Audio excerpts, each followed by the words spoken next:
So I've been on a fair bit of trips growing up. When I moved from Virginia to California, instead of flying, my family drove the whole way there. And when we moved from California back to the East Coast, we drove again. I took a semester at SCAD and drove multiple times the 10 hours to and from Georgia, and on at least one of those occasions I did it by myself. But I have never been outside of the country before. I have flown across the country on a plane, and I'm not scared of heights or of planes. It's just that international flights are expensive, and I didn't have a passport, and I certainly didn't want to explore a new country by myself, so I never made plans to leave. That is until I met my girlfriend. Judy and I have been together for about 3 years at this point, and last year, they and their family made the trip from Canada to Maryland to visit and meet in person for the first time. We had an amazing time, but with one international trip comes another. They made the effort to come down, and now it was my turn. And so that's what I did, if you are wondering why I haven't been posting videos in so long. On August 1st of this year, I made a drive north to Canada, leaving the US to visit another country, and I had a great time. I met Judy's friends, and we saw the sights around Montreal, and today I'm going to tell you guys all about it. But before I do, let's talk about the art for today's video. Last month, my old community college got in contact with its art majors and alumni, asking for dragon-themed art we created to put in a gallery they wanted to set up for the fall. They said they didn't care what kind of art it was, as long as it was appropriate, and the main focus was a dragon. The mascot for that school was a dragon, hence the insistence on the dragon theme. The school required its art majors to take a portfolio class for their final semester, which included submitting pieces for a gallery. I submitted some pieces of fan art for mine for that class, so I figured I could get away with some Elden Ring fan art, since there's a whole section of the game about dragons. And with the Shadow of the Erdtree DLC now out, I had the excuse to draw art of my favorite NPC from the DLC, Aegon, and his arch nemesis, Bale, a dragon you can help him kill that he has sworn vengeance on in a very Moby Dick kind of way. Aegon is such a fun character, and his voice actor did an outstanding job with him, and I have to agree when he says, "Curse you, Bale! I hereby vow you will rue this day. Behold, a true great warrior, and I, Aegon, your fears made flesh." Now let's get on with the video. So I left pretty early in the morning. My girlfriend gave me the estimates for the time it took their family to get to where I live, and I didn't want to get there in the evening with the prospect of an early morning the next day. So what I did is I woke up at 3 a.m. 3 a.m. I'm a morning person, and I do opening shifts occasionally, and that usually is the time I wake up for work, so it wasn't really an issue for me to do so. Even in the long drives I did in the past, I would wake up pretty early. The drive to Canada was easy. I went through the Appalachian Mountains, which was nice, even if Pennsylvanians were trying to kill me on the road. I love those old mountains, and almost my entire drive was through them. I went for some time until the sun rose, and I stopped for breakfast at Denny's. I've never been to one, as I'm more of a Waffle House for breakfast on road trips person, but I missed the exit to the only Waffle House I could find in Pennsylvania, so I went to Denny's instead. Then it was the drive to the border and passing through customs, which the guy was really invasive about I've seen videos of travel blogs of people going to Canada before and mentioning that customs is very invasive of what you're doing there, but this guy was really invasive. Okay, I get it. You want to know about the time that my dog tried running away and I got this scar. How did you get the scar on your knee? I am planning on doing an injuries video eventually. But the guy was really invasive about why I was there. It was who are you? Who's this person? Why are you? What's your relation? Why are you there? Where do they work? Where do you work? All sorts of stuff. From there, I had to make it to my girlfriend's place, which ended up being a hefty trip of 12 hours from my house to their house. And of course, the weather waited until I was at Judy's town before pouring buckets for maybe 20 minutes. And I got completely soaked when I left the car, which was perfect amount of time since it stopped shortly afterwards, just before we dropped off my stuff at their house and then jumped back in the car to go to the nearby metro. Why did we do that immediately? Well, Judy and I talked about going to a convention together for a while, and months ago when we first planned for this trip, we ended up talking about conventions again. The nearest summer convention to me, when I go to, is Otakon, and for Judy, it's both Montreal Comic-Con and Otakuthon. Judy had plans already to go to Montreal Comic-Con, but no plans to go to Otakuthon. I suggested that we should have a trip during that weekend. We could go to a con together and have it be our first convention together, and I could see conventions in other countries. I also wanted to fulfill my secret desire to go back to conventions. There's plenty where I live, but none of my friends wanted to go to cons again until around this trip, as Otakon was the same weekend as Otakuthon, and we've all been dying to go to conventions again. And I didn't want to have the pressure of Art Fight being a thing during my vacation as well, hence the August date pick. When Judy came to visit in DC, Art Fight was a thing, so there were times where we were just hanging out in our hotel room and I was sitting there drawing Art Fight attacks for people, and I kind of didn't want to do the same thing again. The metro arrived right into the convention center, so it was incredibly easy for us to get our tickets, and there we met up with some of Judy's friends from school. They wanted to go to an art supply store that was at a nearby mall and get some stuff, so we tagged along and hung out, checking out stores and stuff along the way. We kept seeing this weird pink Kilroy looking guy around, and we had no idea what it was for, but found out later it was for some exhibition that was opening up later. He was like everywhere in the city, and it was really weird, so we were always like running into him being like, oh hey, it's that guy again. There were these cool vending machines too that had these like cute figures inside that reminded me of like Japanese gachapon machines. I didn't get one, but they were adorable and I thought they were really cute, and we kept messing around with them, seeing what the kind of figures they offered in the inside. By the time we stopped to get ice cream, I was running on fumes. I had been on the move all day, and by 8 p.m. I was trying not to fall asleep at the mall we were at. I was exhausted. It was so hot outside. I would have loved to have stayed and hung out longer because I was having a great time, but I was just so out of it at that point. So we ended up heading home and went to sleep, ending my first day in Montreal. So now a full day of fun in Canada begins. So in the morning we got ready to head out. Judy's parents wanted to treat us for breakfast, and there was a breakfast place that was a short walking distance from where they lived. And this was my chance to try something that I never got to before. So I spent the last 2.5 years learning French, and I was ready to try out what I learned with one of the most common actions someone who isn't a native to a local language can do. Order at a restaurant. And I fucked it up. According to my girlfriend, when you want to order something, you should use je voudrais, and I misheard them as saying je veux, which, although is a way to say you want something, isn't the polite way to say it. And I felt bad for asking a meal in that way. When Judy pointed it out, I think my waitress knew I wasn't from the area and I was mostly an English speaker, but that became my first Canadian side quest. Ordering food in French properly. From there we went home and then hit the road again. We stopped by Judy's job so I could say hi to their coworkers, as Judy's been telling them a lot about me and they really wanted to meet me, so we went over to say hi. Then we headed to the metro again, where we went to the Biodome. It reminded me a lot of like a less aquatic version of the Baltimore Aquarium, which obviously, because this isn't an aquarium, it's like a mini zoo. But the Baltimore Aquarium has sections that are not just about stuff that live just in the water. And the Biodome had so much more animals in it that are not just in the water. Like, they had capybaras and lynx and other stuff, and it was like really neat. It was a nice little inside zoo. There was like an Arctic section, so even though it was kind of hot in the building, we were able to like cool off in there. It was just very nice. We then went to check out the planetarium as we had tickets for one of their shows, which was a double show about constellations, and a second one immediately afterwards about Aurora Borealis.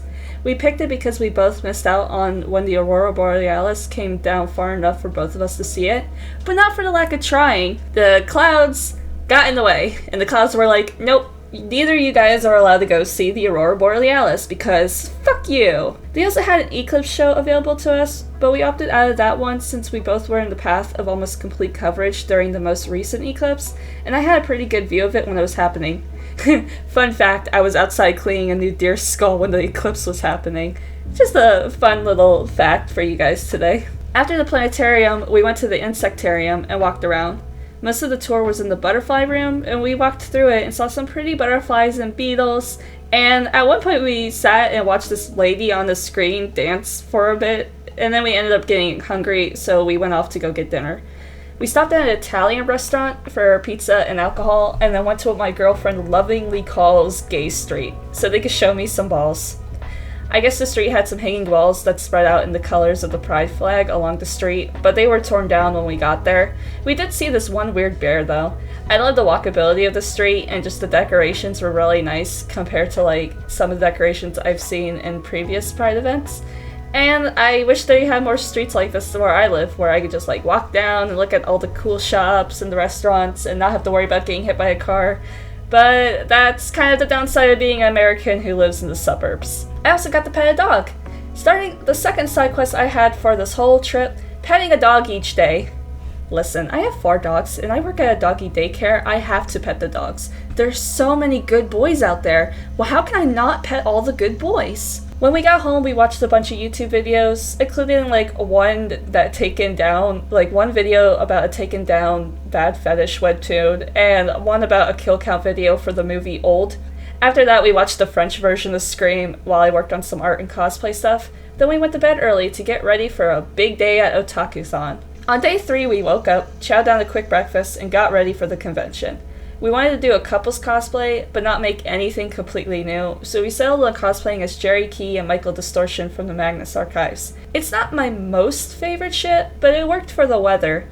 That morning did go down a hill a little bit though.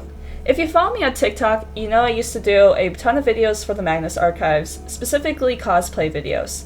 Michael was one of the characters I cosplayed as, and although I had to rethink my cosplays in terms of having no UV light on me like I did in my videos, it was an easy enough fix. But I had one thing that made my Michael a little more unique. So the most well characteristic of Michael, Distortion, is that he has long, sharp fingers. When I made my original cosplay for the hands, I decided it would be funny to make the fingers worm on a string, since I had a big bag of them. So I had these worm hand gloves that are an important part of my cosplay, and I forget them at home and didn't realize it until I was halfway to Canada. Judy was nice enough to grab me some pipe cleaners, but we didn't have worm on the string.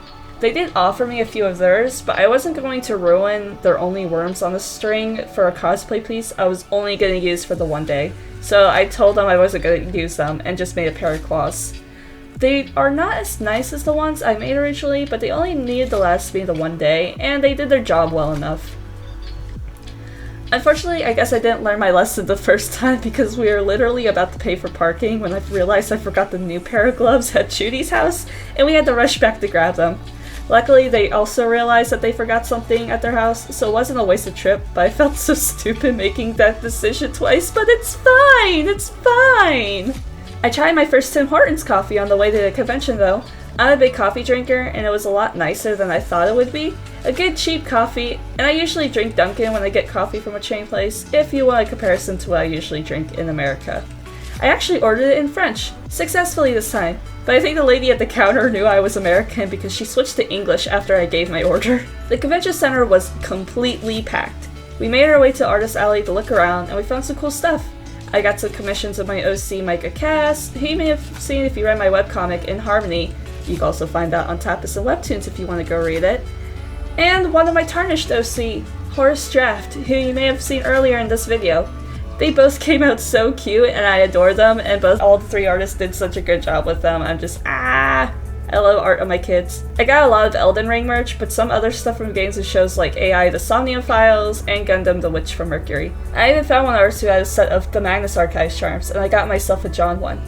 One of the best parts was when I was browsing a table and happened to look behind me at someone who at first glance looked like a normal non-cosplayer at the con, but I saw their binder and realized that they were a Gwen Bouchard cosplayer from the Magnus Protocol. We went off to the side and Judy came over because they were looking at a different table, and all 3 of us chatted and they gave us buttons to the print. It was such an awesome experience, especially since they were the only Magnus Archives or Magnus Protocol cosplayer I saw all con. I just love memorable cosplayer experiences like that. We left Artist Alley to check out a JoJo's Bizarre Adventures photo shoot happening nearby, then went to go to the line of Saki Fujita, known for the voice of Hatsune Miku. Unfortunately, her line was closed even though we were over an hour early, but the line was full, and we unfortunately didn't get to meet Miku, but it happens even if we were sad about it. As we left the autograph area, I noticed a guy who had a stack of books on him, specifically of a certain manga I was interested in obtaining the physical copies of. I recognized the series and stopped him to ask where he got them.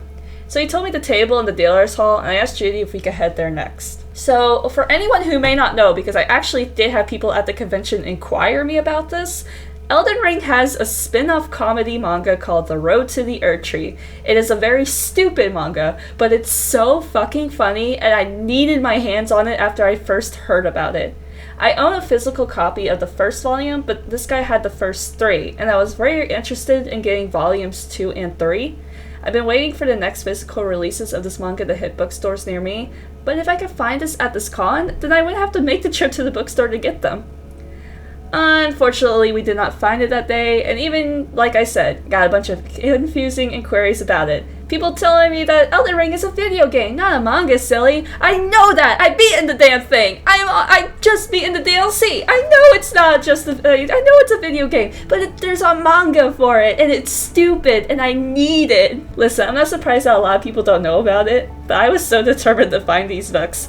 So that was my third side quest that I got. We realized we were late for our dinner reservations, and we made our way to the Korean barbecue place in Montreal's Chinatown. I met up with more of Judy's friends, this time including 2 friends of mine who I met through Judy. We had a good meal of some really tasty barbecue, but the heat was so stifling. We ate a huge meal and then left, taking the metro ride back to my car and headed back to Judy's place. On the way, I also got to pet another dog, because dogs are great. One of Judy's friends got the wrong time about when we were being up for the barbecue, and we did too, but unlike us, they were at home and we were already just down the road from the place. So they lived near Judy's house, and we took a walk over to their house to say hi. We didn't stay for long as it was dark and there was distant thunder, and we headed back home, and Judy and I spent the rest of the night playing JoJo's All-Star Battle until bed, ending my second day in Canada. We slept in on my final full day in Canada. Judy wanted to take the ferry to Montreal, so their mom drove us to where we could board. The view was nice, and it was so cool being able to casually go up the river to reach the city. We got to the dock and began to walk to the convention, talking about Persona 3, a game I haven't played yet, and Elden Ring, of course. Judy doesn't play Elden Ring, and I don't play Persona 3, so we just kept talking about our specific just stuff we love about each games together. The sign of a good relationship is one person being able to gush about an interest to someone who knows nothing about it while they listen, and vice versa. On our way, we saw some cool buildings and a pair of Italian greyhounds. Greyhounds are my favorite dog breed, but I didn't get to pet this pair. We got back to the convention center, though it's a pretty colorful side, so it was just like a nice pretty picture we were able to get, and headed back to the dealer's hall and artist alley. We looked around more, brought more merch, picked up our commissions, and we came across a bunch of cool cosplayers, including a Keyleth and Percy from The Legend of Vox Machina, and a Clemmy and Cole from Yellowker's Meadowlark. Alright, of course I'm not going to post pictures of there because I didn't want to post pictures of people's faces. But you can imagine. Imagine what those characters look like. That's them. When we were done and we had our fill, we decided to go to Chinatown to wander a bit. It wasn't a very big part of town, but it was right next to the convention center, and we didn't get to see much of it the day before. We went into a few shops and then headed back to the metro as the con was closing down. We went to a nearby mall for a quick lunch at the A&W, checked for the bookstores for another unsuccessful attempt at finding an English copy of the manga I was looking for. Everything was in French. I'm not disappointed, but I also kinda am. Then it was time to try the one staple food that had mystified me forever: poutine. This Canadian delicacy that was the center of a lot of Canadian food memes. I was ready to get my hands on some. We were recommended a place that, unfortunately, had a huge line into it, so we went somewhere else nearby. On the way, stopping at another bookstore and failing to find the Elden Ring manga in English. I did find out there were actually 4 physical issues now though, so score! I know what I'm getting next time I go to a bookstore. We finally found a restaurant, and it was the moment of truth. Poutine. I got my bowl, took a bite, and it was just so good. I want more of it so bad. Greasy food that I just so nice and heavy. It tastes so good. I just scarfed my bowl down and regretted not getting a bigger bowl. Now I really want to learn how to make it because I enjoyed it that much. And I also ordered this in French again, thus continuing on my side quest for ordering food in French. After the poutine, we went home. I petted one last dog on the way back, also completing this side quest, so 2/3 of my side quests were fulfilled for this trip. We were gonna take the bus home since the metro and bus stop are at the same place, and we ran into the group of friends Judy and I hung out with on Thursday there. We waited for the bus together as we chatted, and we were approached by an exhibitor at the con who offered us a couple of stickers. I got myself a cat drawing of Chilchuck and Senshi. They both were cats, and they were adorable, and I started Dungeon Meshi recently, and I love them. Then our bus showed up, and we rushed off to make it. At home, we decided to spend the rest of the night watching the first Saw movie. It was a series we talked about binging through someday, and I knew basically nothing about the first movie, as I only saw bits from a later movie, and I really liked it for a movie that only takes place in like one room. But we ended up staying up a bit too late, heading to bed at 11 p.m., knowing we have to get up at 3 a.m. for our return trip. So the final day came. We awoke at 3 a.m. and had our tearful goodbye. I got into the car and left. Then, shortly down the road, past a skunk helping itself to a turned-over garbage can. What a way to say goodbye to Canada. I drove until it was well into the mountains before I stopped for a quick breakfast, and I did get some sad news from work. Don't worry, it's fine. It's just something that unfortunately sometimes happens in my line of work, but it's still sad all the same. It soured my ride home a bit, but I just listened to my podcast in tunes, so I powered through that ride, got home, and collapsed exhausted. My trip to Canada was over. I made what was a grueling 24-hour drive to and from the maple syrup country and did all sorts of stuff between the drive to and from it. So I rested for the rest of the day. Until 8:30 came and an inspiration hit me and I stayed up late to work on my portfolio website before a portfolio review I had scheduled with the Animation Guild for that Sunday came up. Big mistake, but I did it. I had to work the next morning too. And that was my trip to Canada. Overall, it was interesting to go to another country, especially one where most people were speaking in a language you only understand a little bit of. Listen, I may have poured thousands of dollars into schooling for my language requirement, but I'm not necessarily fluent. The one thing that was a bit disappointing was when I went to ask a question or order a meal in French, the person I'm talking to would switch to English. I know it's to help an English speaker like me out, and I appreciate it, but I'm trying to put my French lessons to use. I do want to speak French, I just need to practice. Let me practice, Montreal! The city itself reminded me a lot of like downtown Baltimore, but a bit more like cramped, if you know what I mean. There was like a lot of buildings that led into one another, and it was just very bizarre, but like not in like a bad way. I love the older architecture, and some of the newer buildings in the city were pretty cool. We were planning on going to a Ferris wheel by the water, since that was one of the things we did in DC last year by National Harbor, but we didn't do it, kind of because it was my fault. It was getting dark, and I didn't want to stay up too late, even though we ended up doing that anyway.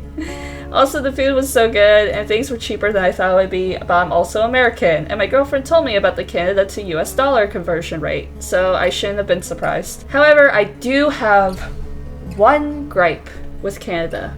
One thing I will swear my vengeance against because it was the bane of my existence the whole time I was there. Canada? Why are your roads so bad?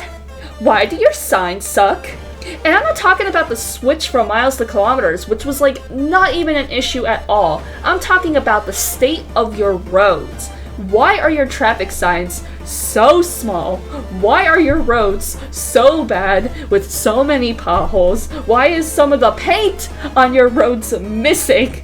There was like one point where I was driving through a highway. It was a 3-lane highway, but there was nothing to show the separation of lanes. I had to guess where the lanes were based on where other people were driving. I get that you guys have colder weather, and because of the colder climate, your roads are just bad because of snow and ice and stuff. But why don't whoever is in charge of like putting money into infrastructure in your country put more into it, because driving in Canada sucks. I hate it. I don't want it. Why are your traffic lights like that? Why are they sideways? Why do they have too many stops? I'm scared. Canada traffic scares me. Now with that out of the way, I think that's a way to end this video. If you want to keep following me on other social media sites, you can find me on different ones I have linked below. I always link them in all my videos. You guys should know that by now. And I also have a Patreon. If you like my comic, for $2 a month you can get pages of In Harmony that are just the sketch pages, and for $5 a month you can get early access to new In Harmony updates 2 weeks ahead. I'm at the midway point for Chapter 2, and we're estimated to reach the end of the chapter by the end of the year. If you want to be around for that, feel free to follow it on Tapas or Webtoons. I update the comic on both. Thank you for watching, and I'll talk to you all later.